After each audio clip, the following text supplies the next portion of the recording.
ভারতের পশ্চিমবঙ্গ রাজ্যের কলকাতায় আর.জি. কর মেডিকেল কলেজ হাসপাতালের এক শিক্ষার্থীকে ধর্ষণের পর হত্যার প্রতিবাদে ব্যাপক বিক্ষোভ ছড়িয়ে পড়েছে।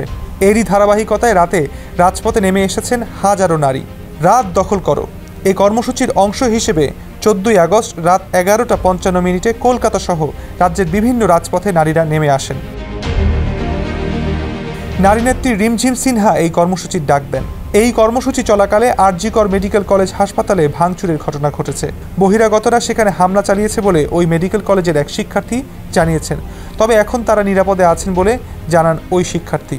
গত 9 আগস্ট ভোরে আর.জি. কর মেডিকেল কলেজ হাসপাতালের ডিউটি শেষ করে বিশ্রাম নেওয়া এক ছাত্রীর মরদেহ পাওয়া যায়। অভিযোগ ওঠে ওই নারী চিকিৎসককে ধর্ষণের পর হত্যা করা হয়েছে।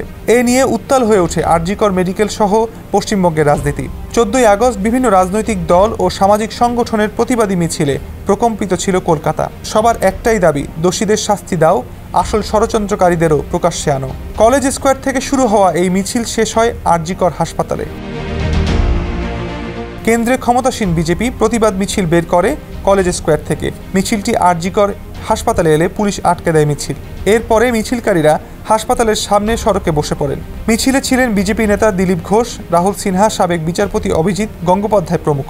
মিছিলকারীরা স্বাস্থ্যমন্ত্রীর কুশপুত্তলিকা দাহ করেন। রাজ্যের স্বাস্থ্য মন্ত্রণালয়ের দায়িত্বে রয়েছেন মুখ্যমন্ত্রী মমতা বন্দ্যোপাধ্যায়। কংগ্রেসও অধীর চৌধুরীর নেতৃত্বে মিছিল বের করেছে। সিপিএমের অঙ্গ সংগঠন গণতান্ত্রিক যুব ফেডারেশনও আলাদা প্রতিবাদ মিছিল বের করে। প্রতিবাদ মিছিল বের করেছেন বেসরকারি হাসপাতালের চিকিৎসকেরাও।